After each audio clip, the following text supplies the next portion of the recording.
before we start. When you go through something like this, you can't do it unless you have a faith. And God is so good. And I want to say to my husband, who is deployed, who I know may or may not be watching this right now, Michael, I love you.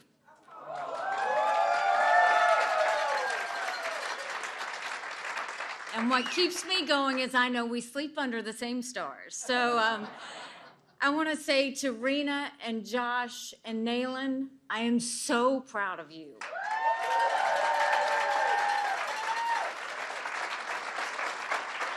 The best job I will always have is being your mom. I want to thank my parents who are at home. Every day they reminded us how blessed we were to live in America. I want to thank my sweet brother who came out here and was caucusing for me. A good Desert Storm veteran, and I want to thank my other siblings there. I want to thank Michael's parents, Bill and Carol Haley, who've been fantastic along the way as well. You can't do this without the strength of your family. I want to congratulate President Trump on his win tonight. We have had an amazing 11 months here in the Hawkeye State.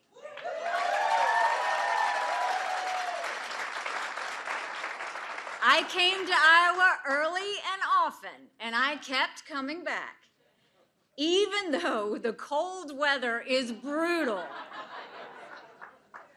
But the kindness of Iowans will never be lost on me.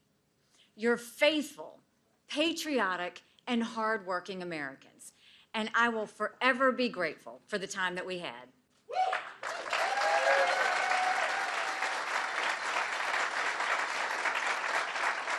At one point in this campaign, there were 14 of us running. I was at 2% in the polls. But tonight, Iowa did what Iowa always does so well. The pundits will analyze the results from every angle. We get that.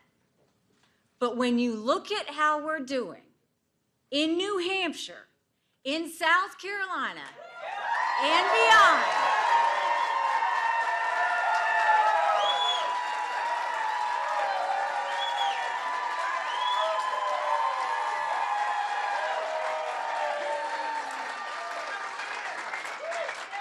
I can safely say tonight, Iowa made this Republican primary a two-person race.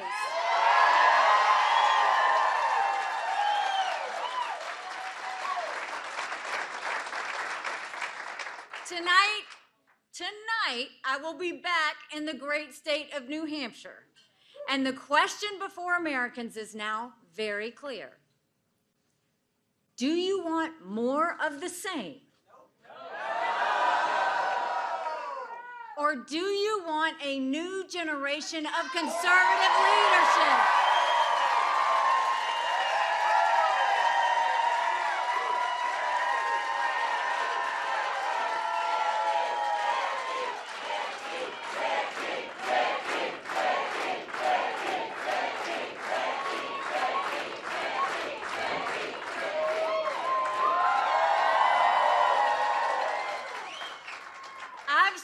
A lot of hard truths to America, and here's another one.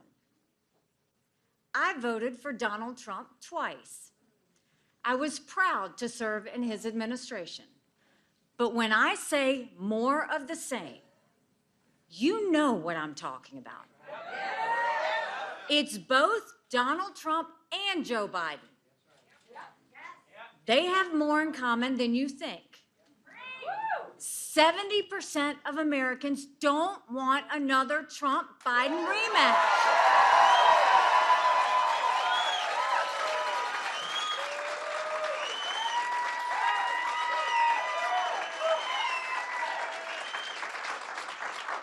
A majority disapprove of both of them.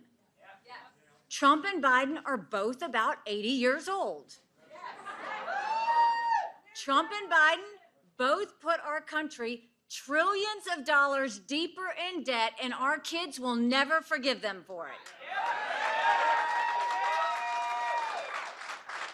Trump and Biden both lack a vision for our country's future because both are consumed by the past, by investigations, by vendettas, by grievances.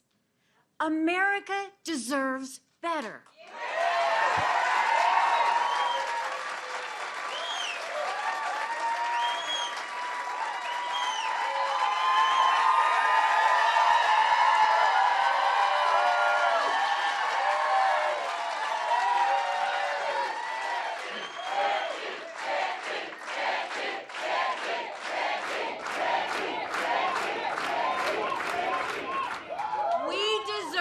A new direction under new conservative leadership.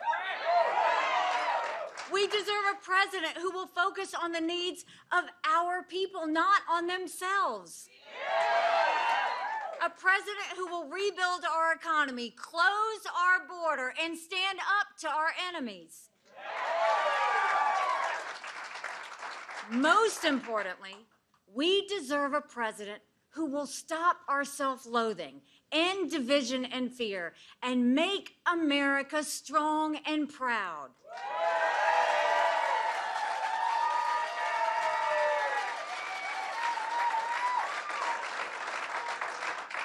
Our campaign is the last best hope of stopping the Trump-Biden nightmare.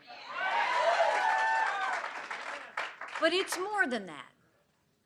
Republicans have lost the popular vote in 7 of the last 8 presidential elections. That's nothing to be proud of. We should want to earn the support of a majority of Americans.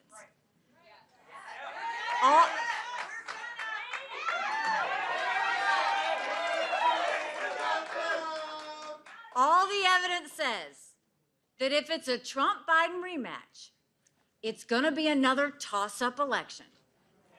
It could go either way. We could have more disputes over election interference, and Joe Biden could win again, with Kamala Harris waiting in the wings. Lord help us if that happens. And then look at what happens when I go head-to-head against Biden.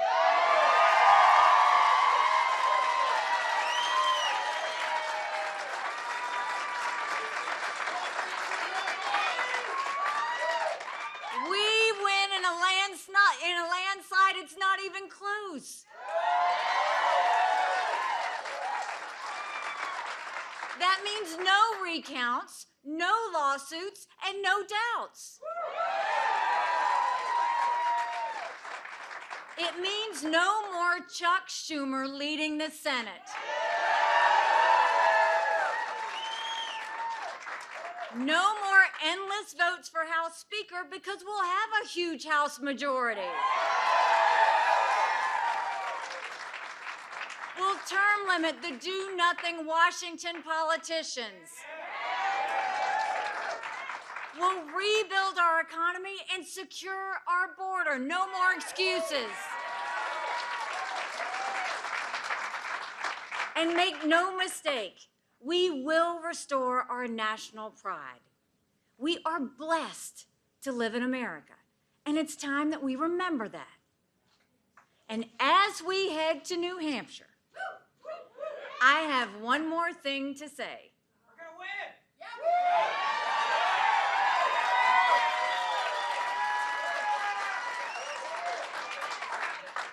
Underestimate me, because that's always fun.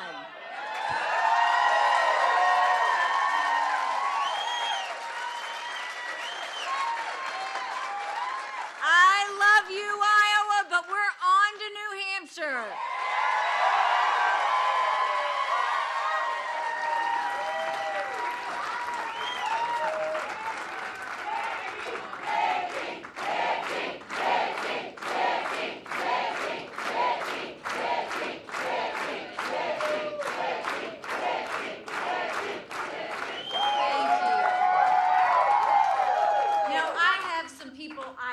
To thank.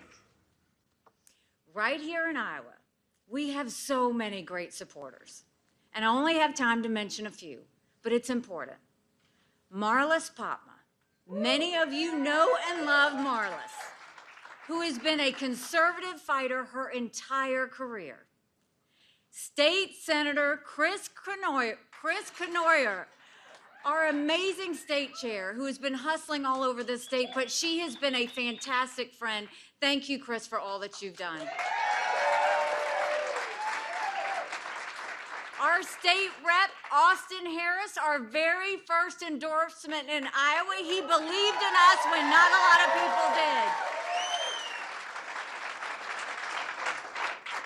Marianne Hanusa, who helped us organize across the state, but particularly in Southwest Iowa. Dawn Roberts. Dawn has made more calls and recruited more caucus captains than anyone else. Thank you, Dawn. Emily Schmidt and Rachel Gillenfeld are amazing women for Nikki chairs.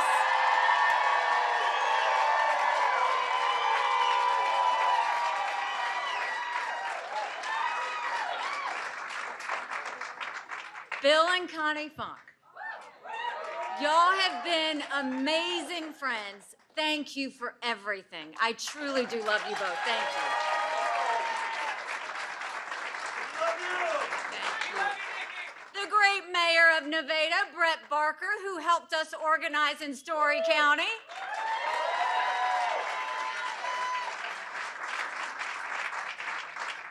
And I want to thank the many people who got out in the cold, and it's cold, and knocked on those doors. You are true patriots, and you made a difference in this race, and I will forever be thankful. And we have some people who went through a lot of travel hurdles to get here. But I gotta tell you, I've got 3 friends who continue to show up every time. Congressman Ralph Norman, thank you, thank you, thank you.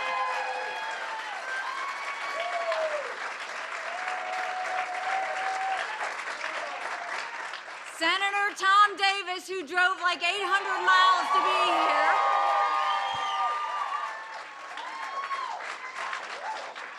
Representative Nathan Ballantyne, who's always been my partner in crime.